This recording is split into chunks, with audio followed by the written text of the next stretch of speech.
नमस्कार दोस्तों, मैं यूके निराला आप सभी का स्वागत करता हूं आपके YouTube चैनल निराला एडू पॉइंट में। डियर स्टूडेंट्स, पिछले क्लास में हम लोगों ने सीखा स्वर वर्ण किसे कहते हैं और यह कितने होते हैं, और आज हम लोग जानेंगे स्वर कितने प्रकार के होते हैं।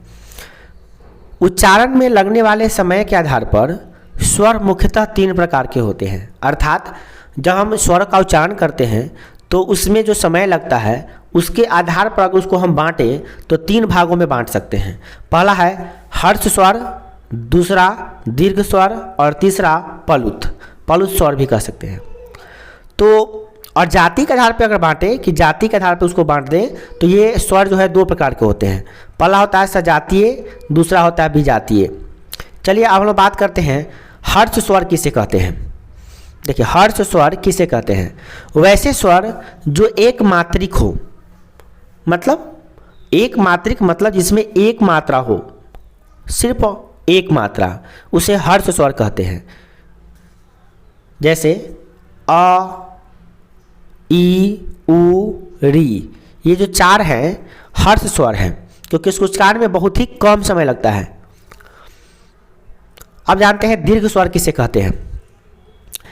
दीर्घ स्वर वैसे स्वर जिनके उच्चारण में हर्ष स्वर से ज़्यादा 2 गुना ज़्यादा समय लगता है, अर्थात 2 गुना समय लगता है, उसे दीर्घ स्वर कहते हैं। मतलब जैसे अ को उच्चारण करने में लगते हैं अ, तो हम बोलते हैं क्या, अगर आ को बोलना हो तो क्या बोलेंगे आ। अ से 2 गुना ज़्यादा समय लगा आ में। हर्ष ई से 2 गुना समय देना है दीर्घी में, इसको बोलेंगे ई, उसको बोलेंगे ई। ऊ, है ना। इस प्रकार से हम लोग देखें कि दीर्घ स्वर वैसे स्वर होते हैं जिसको उच्चारण करने में 2 गुना समय लगता है। इसे क्योंकि इसमें 2 मात्राएं होती हैं इसलिए इसे द्विमात्रिक स्वर भी कहते हैं। देखिए अ, दीर्घ ई, दीर्घ उ, ए, ओ, अ, ये सब क्या है, दीर्घ स्वर है। अब जानते हैं हम लोग पलुत स्वर किसे कहते हैं। वैसे स्वर जिसके उच्चारण में दीर्घ स्वर से भी ज़्यादा समय लगता है उसे पलुत स्वर कहते हैं। जैसे हम बोलते हैं ना ओम, अरे, हे, ओ, हे, हम किसी को बुलाना होता है अरे, तो ये सब जो है ये सब कैसा स्वर है, तो ये सब पलुत स्वर है। चलिए हम लोग जानते हैं सजातीय स्वर किसे कहते हैं। वैसे स्वर जो एक ही ढंग से उच्चारित होते हैं, मतलब उसका उच्चारण करेंगे तो एक ही जैसा उच्चारण होगा, एक ही ढंग से उच्चारण होगा, उसे कहते हैं क्या, सजातीय स्वर। जैसे देखिए अ, आ, ई, उ, ए, ओ, औ, ये सब क्या है, सजातीय स्वर है। और विजातीय स्वर किसे कहते हैं?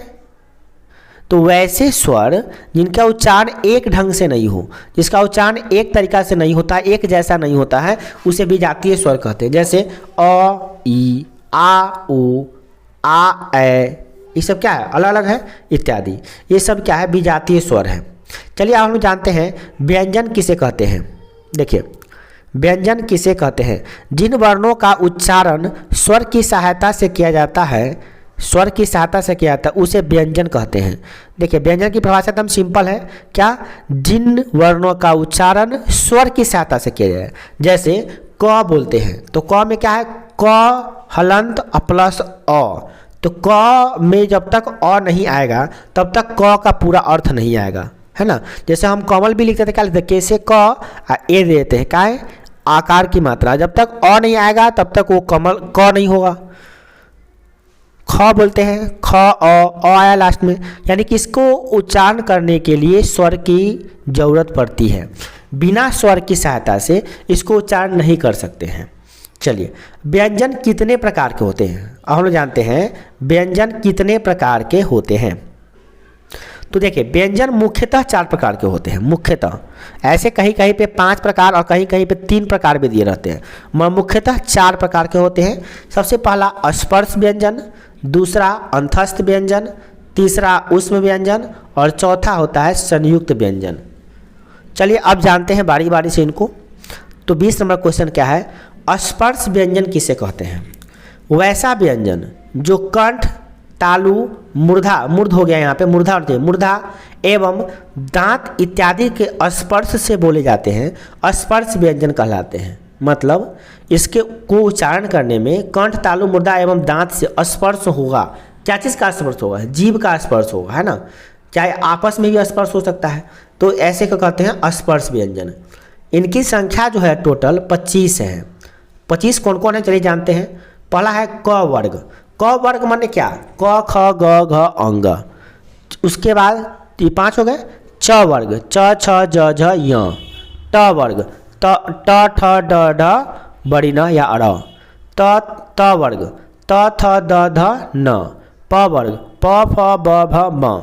जब भी प वर्ग का है ना, तो प वर्ग में जितना कितना 5 होता है ना, 5। देखिए तो क वर्ग, च वर्ग, ट वर्ग, त वर्ग और प वर्ग 5 हुआ। अब प्रत्येक वर्ग में 5-5 वर्ण है, तो कितना 25 वर्ण हो गए। इसीलिए इसकी संख्या कितनी हो गई? तो इसकी संख्या आप देख सकते हैं कि इसकी संख्या होती है 25। ठीक है, चलिए अब आप जानते हैं अगला टॉपिक है हम लोग का 21 नंबर क्वेश्चन। अंतस्थ व्यंजन किसे कहते हैं? तो इसका परिभाषा इसके नाम से ही होता है। य, र, ल, व को अंतस्थ व्यंजन कहते हैं। जैसे देख सकते हैं यहाँ पे। अब जैसे क्या देखिए, ये तो परिभाषा उसी के नाम से ही हो गया। इसकी संख्या कितनी है? तो इसकी संख्या है 4। य, र, ल, व। चलिए अब 22 नंबर क्वेश्चन देखते हैं। उष्म व्यंजन मतलब उष्म व्यंजन किसे कहते हैं? तो देखिए वैसा व्यंजन जिसके उच्चारण में गर्म वायु निकलती है। कहाँ से गर्म वायु निकलेगी? मुंह से। वैसा व्यंजन जिसके उच्चारण में मुंह से गर्म वायु निकलती है उसे उष्म व्यंजन कहते हैं। यहाँ मुंह से छूट गया है, लिख लीजिए यहाँ पे। जैसे तालाबे सा, मूर्धन्य सा, दंट सा, ह। इसकी संख्या कितनी हो गई? 4 हो गई। चलिए अब हम जानते हैं संयुक्त व्यंजन किसे कहते हैं। वैसा व्यंजन जिनकी रचना 2 व्यंजनों के मेल से हुई है उसे संयुक्त व्यंजन कहते हैं। इसे संयुक्ताक्षर भी कहते हैं, या संयुक्त अक्षर यानी संयुक्ताक्षर भी कहते हैं। कौन कौन है? अक्ष, त्र, ज्ञ और स्र। अब बात करते हैं अक्ष। अक्ष किससे बना है? परीक्षा में यही पूछता है अक्ष किससे बना है। तो आप कॉपी और कलम पे इसको नोट कर लीजिए कि अक्ष किस चीज़ से बना है। तो अक्ष बना है क हलंत और मूर्धन्य स से। क्या? क हलंत और मूर्धन्य स बराबर अक्ष। त्र कैसे बना है? तो त्र बना है त हलंत और र से। किसे? त हलंत प्लस र बराबर त्र। अब है ज्ञ। ज्ञ कैसे बना है? ज हलंत प्लस य। च छ ज झ य लिखते हैं ना, वो ज हलंत प्लस य को जोड़ते हैं तो ज्ञ बनता है। अब बात करते हैं यहाँ पे स्र के। स्र कैसे बनता है? तो तालाबे स हलंत प्लस र। अब हलंत कह रहे हैं तो मतलब समझ रहे हैं, हलंत का मतलब तिरछी रेखा जो घिसते हैं ना नीचे, उसको कहते हैं हलंत। तो क्या हो गया? तालाबे स हलंत प्लस र बराबर स्र। इस प्रकार से परीक्षा में ये कई बार पूछा जा चुका है कि छ, अक्ष, त्र ये सब कैसे बना है। चाहे ऐसे ही पूछता है कि स हलंत प्लस र बराबर क्या होगा? स्र होगा। कभी कभी ऐसा ही पूछता है कि अक्ष किसके किसके मेल से बना है, तो क हलंत और मूर्धन्य स। इसको आप याद कर लीजिए और कॉपी में नोट भी कर लीजिए। मेरे प्यारे विद्यार्थियों, लॉकडाउन चल रहा है तो आप क्या करें, अपने जितने भी सहपाठी हैं, आपके जितने भी क्लासमेट हैं, उस पर एक एहसान करिए कि उस पर शेयर कर दीजिए वीडियो को। मेरे पास जितने भी व्हाट्सएप कांटेक्ट में हैं उनको हम शेयर कर दे रहे हैं, बाकी आप शेयर कर लीजिए। और ऑफलाइन होगा जो संडे को होगा। संडे को जो टाइम है उसी टाइम में इसका ऑफलाइन टेस्ट होगा, इसीलिए आप सभी विद्यार्थी इसको एकाग्रता से पढ़िए। और हाँ, कोई भी प्रॉब्लम हो तो आप कॉमेंट सेक्शन में जाकर कॉमेंट करें। और हाँ, आप देखते हैं तो प्रेजेंट सर या कुछ आप कॉमेंट भी क्या करें और लाइक शेयर भी करें, ताकि आपके हमारे ये वीडियो है इसका रैंकिंग भी बढ़े। तब तक के लिए इतना ही। जय हिंद, जय भारत।